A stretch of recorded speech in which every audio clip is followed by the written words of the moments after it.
History remembers the great empires, but some powers fade almost completely from memory.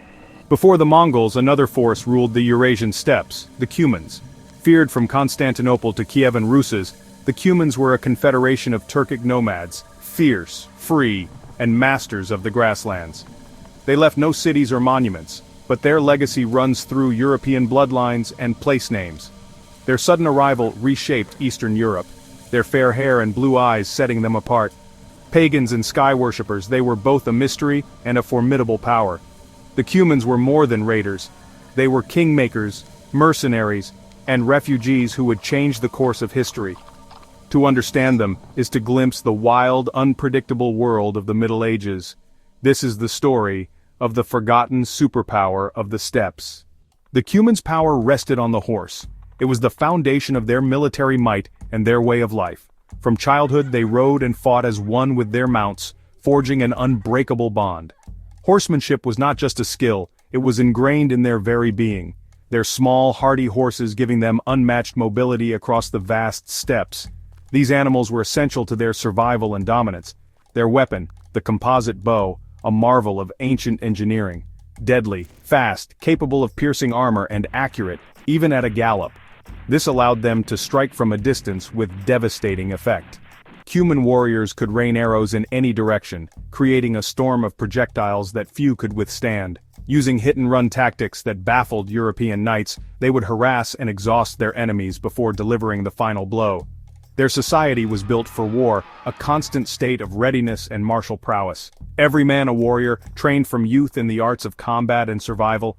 Every clan a cavalry unit, a cohesive fighting force ready to answer the call to arms. They fought in light, fast formations, maximizing their speed and agility on the battlefield, striking hard and vanishing into the grasslands, leaving their opponents disoriented and vulnerable. Their charge was chaos and terror, a whirlwind of hooves and arrows that instilled fear in the hearts of their enemies. Breaking even the strongest armies, their relentless attacks often proved decisive in battle. As mercenaries, their skills were highly sought after by various powers. They shaped the politics of Byzantium, Kievan Rus' and beyond, influencing the course of history. Their loyalty was for sale, offered to the highest bidder in exchange for wealth and opportunity, but their impact was lasting, leaving an indelible mark on the medieval world. The Cumans were not just a threat, they were a major player in the complex political landscape of their time. They were a force that could decide the fate of kingdoms, capable of tipping the balance of power in their favor. Their mastery of horse and bow, honed over generations, made them legends of the medieval world, remembered for their skill, their ferocity, and their enduring legacy. The Cuman-Kipchak Confederation was no ordinary empire. It had no capital, no fixed borders, just tribes united by language, culture, and survival. Their realm, Dasht-e-Kipchak, stretched from the Black Sea to the Aral Sea, controlling vital trade routes like the Silk Road. Wealth flowed from taxing caravans and trading slaves, making them both feared and respected. Their loose alliance allowed them to survive internal rivalries and external threats. For 2 centuries they dominated the steppes, shaping the destinies of Byzantines, Rus, Hungarians, and Bulgarians. But a new storm was coming from the east. The 13th century witnessed a seismic shift in the balance of power across Eurasia. From the distant east, a new force was rising, an empire forged in iron and blood. The Mongols, a name that would soon inspire terror and awe, were on the move, and the Cumans, masters of the western steppe, faced an existential threat unlike any they had known before. At first, perhaps blinded by pride or a lack of understanding of the storm gathering on the horizon, the Cumans dismissed the danger, underestimating the scale and ferocity of the Mongol war machine. But the Mongols' advance was relentless, a tide of horsemen sweeping westward, leaving a trail of destruction in their wake. Their discipline and tactics were unmatched.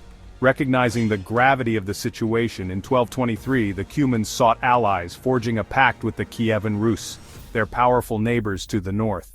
Together they marched east to face the Mongols in what would become a pivotal clash at the Kalka River. The Mongols, masters of deception, feigned retreat, a classic steppe tactic designed to break the enemy's lines. The Allied forces, eager for victory, were lured in, falling prey to the Mongol trap. With devastating precision, the Mongols unleashed their full might, showering the enemy with arrows and charging with relentless fury. The Cuman lines, weakened and overextended, broke under the Mongol onslaught. The battle quickly devolved into a massacre, a slaughter of unimaginable scale. The once proud Cumans, the old masters of the steppe, were shattered, their power broken on the banks of the Kalka. But the defeat at Kalka was merely a prelude to the storm that was yet to come. In 1237, the real invasion began, led by Batu Khan, grandson of Genghis Khan. The Mongols swept through Cuman lands with unstoppable force, leaving a trail of fire and blood in their wake. They systematically destroyed Cuman camps, reducing generations of nomadic heritage to ashes. Any resistance, no matter how brave, was met with brutal slaughter, a testament to the Mongols' ruthlessness. The once mighty Cuman Kipchak confederation, the dominant force on the steppe for centuries, was utterly annihilated. The vast steppes, once the domain of the Cumans, became part of the sprawling Mongol Empire, a new order imposed by force. Those who survived the Mongol onslaught fled west, desperately seeking refuge from the storm. They left behind a world in ruins, their ancestral lands ravaged and their way of life shattered. The age of the Cumans as a dominant power on the steppe was definitively over, brought to a brutal end by the Mongol war machine. But even in the face of such devastation, their story was not yet finished. Their flight westward, a desperate search for survival, would inadvertently reshape the political and cultural landscape of the heart of Europe. The Mongol onslaught effectively ended the era of the last great nomadic superpower of Europe, ushering in a new age of settled empires. Though their world had been destroyed, the Cumans, resilient as ever, would eventually find a new home, a new place to rebuild their lives and continue their legacy. As the Mongol war machine thundered across the steppes, a wave of terror preceded them. Khan Khotan, a leader of the Cumans, recognized the existential threat and led thousands of his people westward, towards Hungary, seeking a sanctuary from the storm. They were desperately seeking asylum, hoping to find refuge from the Mongol onslaught, even if it meant appealing to their old rivals for help. King Bela IV, the ruler of Hungary, carefully considered their plea. He saw their potential value as seasoned warriors, skilled horsemen who could bolster his defenses. He granted them refuge, but with conditions. They had to convert to Christianity, abandoning their pagan beliefs and swear an oath of unwavering loyalty to the Hungarian crown. However, tensions soon began to simmer between the newly arrived nomadic Cumans, with their distinct customs and traditions, and the settled Hungarians, who viewed them with suspicion and distrust, creating a volatile atmosphere within the kingdom. This tension reached a boiling point, culminating in the tragic murder of Khan Khotan by paranoid Hungarian nobles, who feared his growing influence.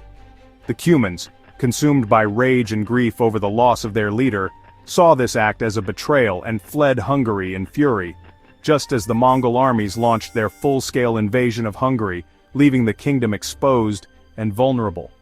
The departure of the Cuman warriors left a gaping hole in Hungary's defenses, making the kingdom even more vulnerable to the Mongol onslaught. However, after the Mongols eventually withdrew from Hungary, leaving behind a devastated landscape, King Bela IV, recognizing his mistake, extended an invitation to the Cumans to return, understanding their value to the kingdom's future. This time, he approached the integration process with far more care and diplomacy, learning from the mistakes of the past. They were granted extensive lands in the fertile Great Hungarian Plain, allowing them to maintain their semi-nomadic lifestyle. The Cumans were also allowed to govern themselves according to their own traditional laws and customs, effectively creating a distinct nation within a nation, a unique entity within the Hungarian kingdom. The Cumans, resilient and adaptable, rebuilt their communities and way of life, and once again they served as Hungary's elite cavalry, becoming a formidable force in the kingdom's military. They played a crucial role in defending the borders of their new home, protecting Hungary from external threats. Their presence and fighting style fundamentally transformed Hungary's military, adding a new dimension to its capabilities. The integration of the Cumans also had a profound impact on Hungarian society, leading to a cultural mixing and exchange of ideas. The refugees who had once roamed the vast steppes, driven by the Mongol advance, ultimately became a vital pillar of a European kingdom, contributing to its strength and stability. The Cuman story was now inextricably entwined with the fate of Hungary, their destinies forever linked. Their legacy, a testament to resilience and adaptation, would continue to echo through the corridors of European history for centuries to come. The Cumans didn't disappear, they left a lasting mark on Hungary and beyond. Their cavalry tactics shaped the famed Hungarian Hussars and influenced European warfare. The region of Kunsag, Cumania, still bears their name, and Cuman surnames and features persist. Their language faded, but words and traditions survived in Hungarian culture. Cuman nobles helped found Wallachia and Moldavia, and shaped the Second Bulgarian Empire. They were not just assimilated but co-founders of new states and identities. The Cumans are a hidden layer of European history, a bridge between East and West. To rediscover them is to reclaim a vital, thrilling chapter of our shared past.